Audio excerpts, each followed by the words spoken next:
you apply it into the entire community, or you segregate it into some sections?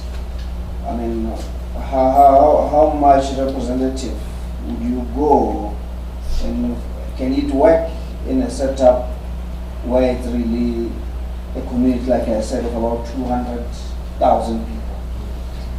Scale. It can actually work. The case we had in Kenya was, what we did was, when we were testing, we kind of selected specific group representatives to come and tell us what they think and what the information, the kind of information we needed. But then when we went and tested now to a much smaller group, we discovered that the group that we were dealing with, you're talking of about 350 individual landowners who have decided to set their land aside for conservation. But we strongly feel that you could actually roll it out to a much bigger group, from, say, the committee of the group working with it, and then bringing now everybody on board. The only thing we discovered was, as we were kind of discussing with the different representatives, was that there is an element of local politics that would always get in. And that is tied very much to the issue of transparency. That is tied very much to the issue of accountability. One participant or one leader gave us an example of how you have the area member of parliament even getting to a point where he would influence the elections when it is an election time. You have an election that is being conducted, and that election is supposed to be conducted by, say, about 15,000 members. Now, everybody is saying these leaders are not straightforward, they are not honest, what they had promised us, they have not fulfilled. It is now time for them to go. And everybody agrees, yes, it's time for them to go. Now, the voting comes in, but before the voting comes in, there is an act which allows them to be able to call in the lands adjudication officer. Because then for the elections to be legitimate, that lands officer has to preside the elections. But then in most cases, you will find that the lands officer has already been compromised. So by the time he's coming to the elections, he has already set his mind. He has already set something that he knows, even if the elections go, he has to set the elections in such a way that it's actually in favor of the leaders who are already in office, that the members are really struggling to vote them out. We had one case where the members called for elections, and the elections came in, and everybody said, okay, fine, we are all set. They formed the opposition group that is supposed to come and change now the leadership. The lands officer was called, and they had the elections, and everybody was celebrating and said, yes, our guys have won. But guess what? The lands officer then decided to go and announce the results 20 kilometers from where the elections had happened. And he announced the results saying that the same leaders who were supposed to have been voted out are now the winning leaders. And that really brought in a lot of problems. And according to the law, and according to the law, what happens is that they are supposed to be given a grace period of 15 to 14 days. If you have any concerns, you come back to him and say the elections was not really done in a very fair manner before he issues the certificate of incorporation. Because the certificate of incorporation is the one that then makes the legitimacy of the group. So the names are already written, he has already signed, he announces and he gives the certificate to the leaders and tells them you have won, so it was nice doing business with you guys, and you go. Anybody who has any complaints, then you then put a petition to the court. Now once you put your petition to the court, they all know how the court system is. It can take you actually more than 10 years before your case can easily be heard.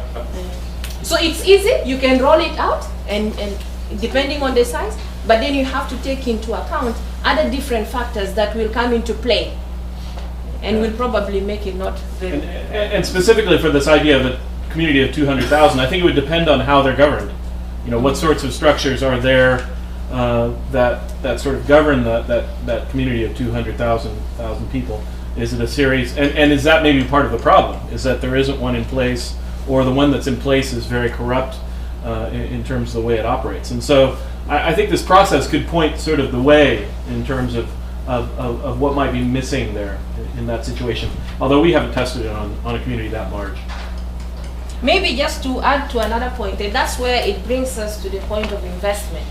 In a very ideal situation, if as AWF we had identified that one already as a problem, then we then put our investment there and say, let's try to see whether we can try to improve the system of governance. And then 3 to 4 years to come, we also do an assessment and say, has it really worked? And if it hasn't worked, what is the problem again?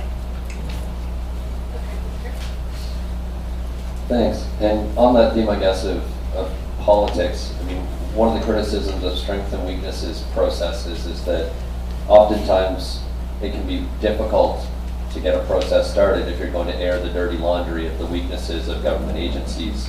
And I guess, have you guys had any experiences in your breadth of countries of if the top, like with the ranking system, where you select the top 3, which you sort of move forward with through the framework, if all 3 are government and there's sort of an exclusion of indigenous peoples or customary groups, what's been your experience with that about take up of the tool or difficulties? I mean, obviously, I think you just heard one, but are there sort of other examples that you can give of difficult times in the application of the tool and how you overcame them?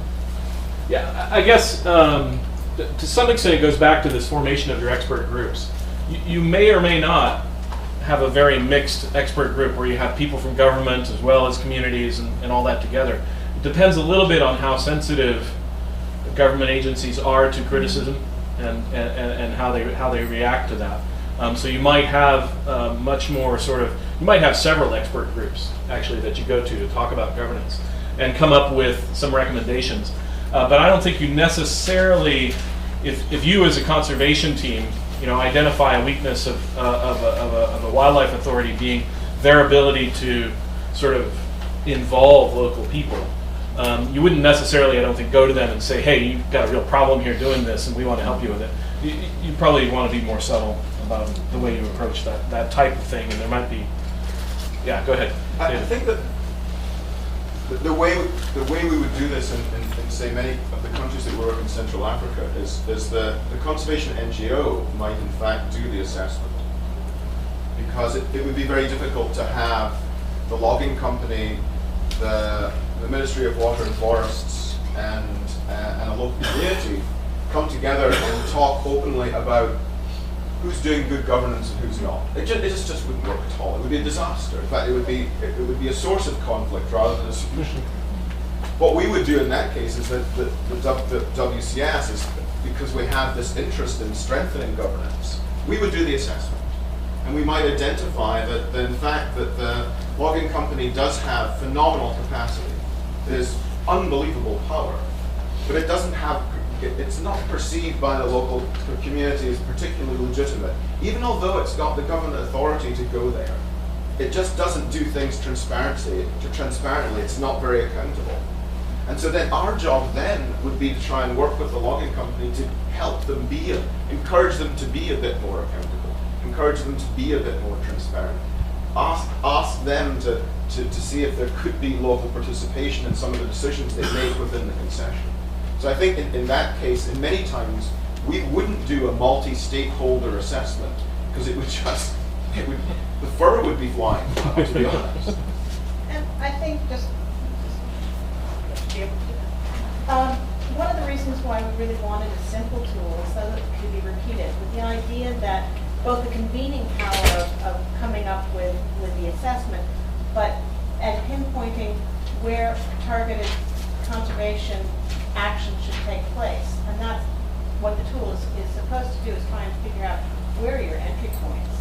And in addition to having a landscape map of where your governance issues are, but the idea of having a very simple tool is something that you can repeat. And as that transparency increases over years, is you may change the groups that you work with to do the tool.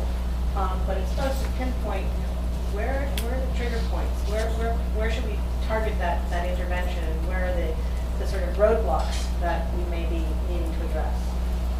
I think it's also quite, I can envision using this. So WCS does an assessment. We've sort of figured out that the Takana in Bolivia have legitimate land tenure, incredibly weak capacity, and almost no power. So we might do this assessment actually internally just with the Takana, to have the Takana talk more about what they perceive their strength, their governance strengths and weaknesses, and actually see running this exercise internally within a single governance group. Incredibly useful way of actually having SIPTA, the governing body of the Takana, talk about what they feel internally works and doesn't work within their organization. And that's been very, very powerful way to have SIPTA say, you know, we need to have an annual sort of reporting of our finances, because we're not being very transparent. People don't know how we're using the money. And so I think the tool can be used both for a conservation organization to do an overall assessment of all the governance groups, and it can actually be used internally within each governance group as a sort of capacity building process on its own, if that makes sense.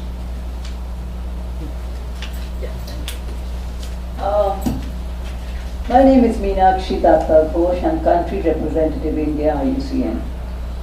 I don't know where to begin. Quite. I just feel that while the example, was very interesting, but I think that we are not talking about the real world. I mean, the reality out there is something quite different. If we are going to pursue conservation in any serious manner, we need to change the structure and function of government as it exists today. We hear at the WLD panel in the from 5 o'clock onwards, we hear them talking about how when we talk of GDP, we're only talking about financial capital. What about building in natural capital? What about building in social capital? The different, we need to build in the ethic at local community levels of the difference between human need and human greed. So that is the kind of dialogue that I think needs to come at conservation park levels, where we need to change the philosophy by which people look upon who they consider are legitimate and illegitimate. My next question is that typically governance groups are elected for a period of time. I mean, 1 year, was a very handy example because, it has the good and the bad. The good is that every 12 months you can re-examine your initial, premises. But yes, it doesn't give people sufficient time to demonstrate their ability. But the fact is that when you elect a government for 5 years or 4 years, and you know that within 6 months they have aligned with the wrong coalition as they will, then how do you get them out? You're stuck. The stakeholders are just stuck. So I think those are issues that need to come up. I mean, the entire philosophy, when you're talking of conservation, I've seen, USAID presentations of this kind for a number of years in India based on Indian examples. But I think that time has, we've moved on, and there's a lot that needs to be now injected into this argument, especially when it comes to conservation. I think that's right, but I think we want to, when we talk about governance groups, we're not talking solely about elected government. No. Governance groups are groups of individuals, elected or not elected. A logging concession is a governance group. They have the authority to manage a natural resource. They were never elected. You can't fire them. No, I'm giving election as an example. Yes, I agree with you. So I think the trick is absolutely is the assessment tool does help us figure out very clearly where the challenges to conservation are. And the points you bring up absolutely are serious challenges. What the governance tool doesn't do is necessarily tell you in very clear terms what the solutions are. It tells you what the challenges are. It doesn't then say what you need to do is here's the list of solutions. So you're absolutely correct. Yeah, fair enough. But then the governance tools could also point to alternate premises. That's what that's the point I'm making. I mean, solutions no one individual or one group has. But there could be alternate premises where I would begin to re-examine the reason, why a logging concession is in place, and what is it that I would need to be demonstrated before that logging concession gains legitimacy. You know, I think that is correct. That's correct. You see, if that logging concession, the basis on which, the premise on which it was put in place in the first place, if all these attributes have been looked into and have been factored in, then they have to be. I tend to agree with what you say, but then what happens is that it takes you now to a totally different level altogether. That's true. Because then once you identify the challenges, and in our case we are talking of the Ministry of Lands, for instance, we are talking of Kenya Wildlife Service, then it's now upon the organization to say, okay, these are the challenges that have come out of the field, but then they are beyond what's going on in the field. It needs to be addressed at a much higher and broader level. It becomes a policy issue, it becomes a national issue, because then in that case you are assuming that the same issue is actually coming, the same challenges are coming from within the country, but coming from different quarters. So each organization then takes it up and says, if it's a policy issue, then how do we then engage the government? How do we engage the different ministries to be able to make sure that some of these elements or items within the policies are actually changed so that it's in favor of what's going on the ground? Anything else? Okay, so what I'm going to do is do a quick wrap up, and don't leave, because we do have food at the back. And so what I'd like to do is sort of tell you the next steps. Yeah, you got to go back to the.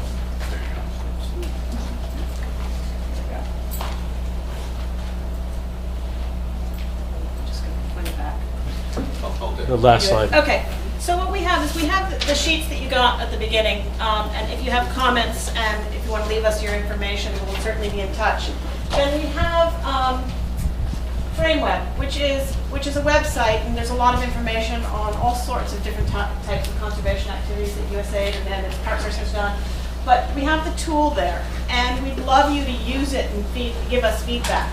What we're going to do over the next 2 years of the SCAPES program is continue to refine this tool and look at it in more of the landscapes, and maybe look at it in a larger landscape and try and cover one of the landscapes. But what we're trying to do is get more groups to go out and try this and see if it's useful and let us know.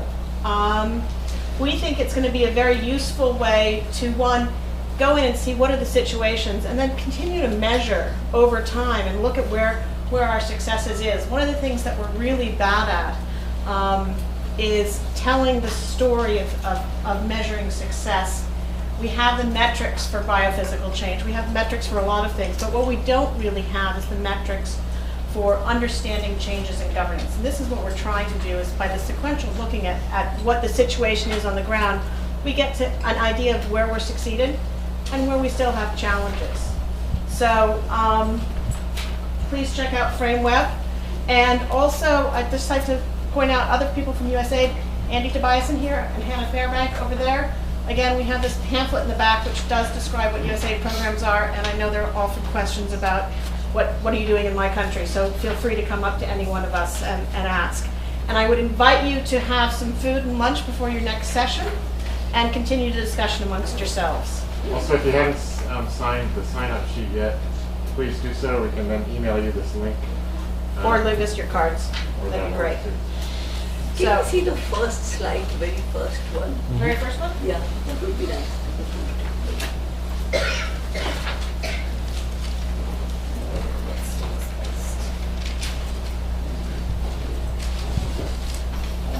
No, the one after this. You just sign up. No. You had the, when I walked in, there were those 3 squares interlocking. No. Not ours. Yes, yes. 3 squares and all. The model. The model, yes, the model, yeah. Down, down, This down. one, this one. Next Yeah, one. this one. Yeah. That one? Or No, no. You The want model. one of the maps? Yeah, the map, the one which you just, the one which you just brought up. Oh, the Yellow map. and green. Yellow and green map backwards. Yellow green map, yeah, that one. One more. No, no problem. Yeah, that one. Okay. Okay, so thank you very much, and please have some food before you go to your next session. Thank you. all for coming.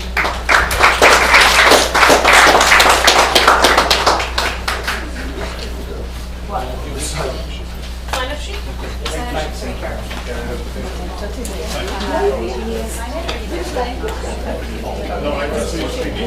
I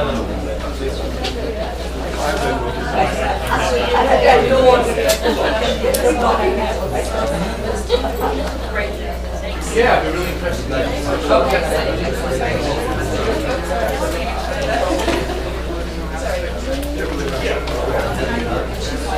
That's fine. Yeah,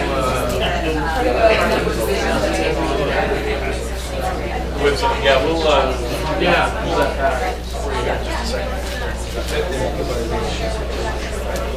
Yeah, one thing we've really been working on about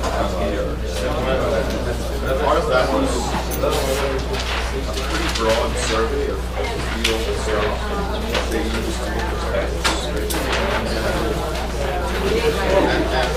And then talking about